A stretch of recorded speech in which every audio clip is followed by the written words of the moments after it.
আসসালামু আলাইকুম গাইস। তো ইনি যে কথাটা বলেছেন কোরআনে কিন্তু এটা আছে। তো এখন এই কথাগুলো বলেছে, তার নামে কেস হয়ে গেল, তাকে মারার ধমকি দিচ্ছে। করার হুমকি দিচ্ছে মুসলিম মৌলবাদী যারা। আমরা করলে ঠিক, আমরা করলে ভুল। এই নিয়ে আমি বিকাল 4টার সময় একটা বড় ভিডিও আপলোড করব, সেটা সকলে দেখার চেষ্টা করবেন। জয় শ্রীরাম বন্ধুরা, অসীম সরকার যেটা বলেছে ঠিকই বলেছে, এটা আমার কথা নয়। এই যে মুসলমান এই ছেলেটার কথা, এ কত সুন্দর করে কথা। इंटू ब्रैकेट्स हिंदू, आप उनका कत्ल करो। आप अगर कुरान मजीद खोलेंगे, तर्जुमा पढ़ेंगे, तो उसमें लिखा है जहाँ भी आप काफिर को पाएंगे कत्ल करो, लिखा है। सूरह तौबा की आयत सूरा नंबर 9। এখন ডক্টর জাকির নায়েক এই কথাগুলো বলেছিল। আসসালামু আলাইকুম প্রিয় বন্ধুরা, দেখতে পারতাছেন আমেরিকায় একজন বিধর্মী কিভাবে প্রকাশ্যে শুকুরের মাথা কেটে শুকুরের মুখের ভিতরে কোরআন শরীফটা রেখে আনন্দ উল্লাস করে। গীতায় যে ছেলে মাকে ধর্ষণ করবে এটা লেখা আছে, কিন্তু বলবো না। नंबर अध्याय का 5 नंबर श्लोक में लिखा गया है कि जहां पर भी तुम काफिरों को पाओ, मतलब जो इस्लाम नहीं मानता, जहां पर भी काफिरों को पाओ उन लोगों को कत्ल करो, हत्या करो।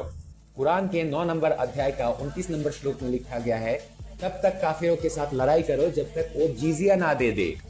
कुरान के 8 नंबर अध्याय का 39 नंबर श्लोक में लिखा गया है तब तक फाइट करो, तब तक लड़ाई करो, तब तक जिहाद करो जब तक काफिर खत्म ना हो जाए। कुरान के 47 नंबर अध्याय का 4 नंबर श्लोक में लिखा गया है कि काफिरों को, मतलब नॉन मुस्लिमों को गले में वार करो, गले में। कुरान के 4 नंबर अध्याय का 89 नंबर श्लोक में लिखा गया है कि तुम काफिरों को बंदी बनाओ और उन लोगों को कत्ल करो।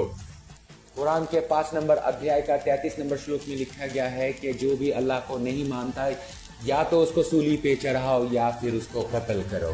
कुरान के 3 नंबर अध्याय का 151 नंबर श्लोक में लिखा गया है कि काफिरों के दिल में डर पैदा करो, मतलब जो भी अल्लाह को नहीं मानता उसके दिल में डर पैदा करो।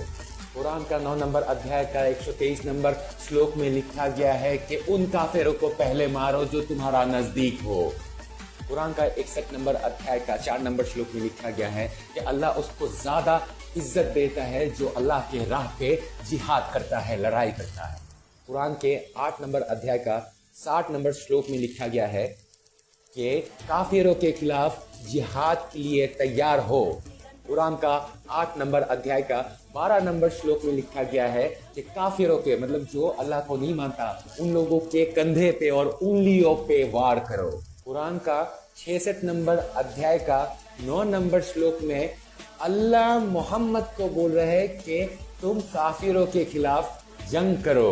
कुरान के 9 नंबर अध्याय का 14 नंबर श्लोक में लिखा गया है कि तुम काफिरों के साथ लड़ाई करो, अल्लाह तुम्हारे द्वारा उस काफिर को सजा दे रहा है। कुरान का 33 नंबर अध्याय का 50 नंबर श्लोक में लिखा गया है कि जंग के मैदान का औरतों को, लड़कियों को अपना रखेल बनाओ। कुरान के 59 नंबर अध्याय का 2 नंबर श्लोक में लिखा गया है कि जो भी अल्लाह को नहीं मानता उसको डरा के रखो। कुरान के 5 नंबर अध्याय का 51 नंबर श्लोक में लिखा गया है कि क्रिश्चियन और यहूदियों से दोस्ती मत करना।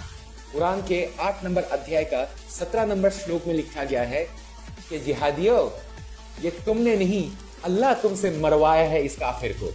कुरान के दूसरे अध्याय 193 नंबर श्लोक में लिखा गया है तब तक लड़ाई करो जब तक इस दुनिया में इस्लाम के अलावा और दूसरा कोई धर्म ना बाकी रह जाए।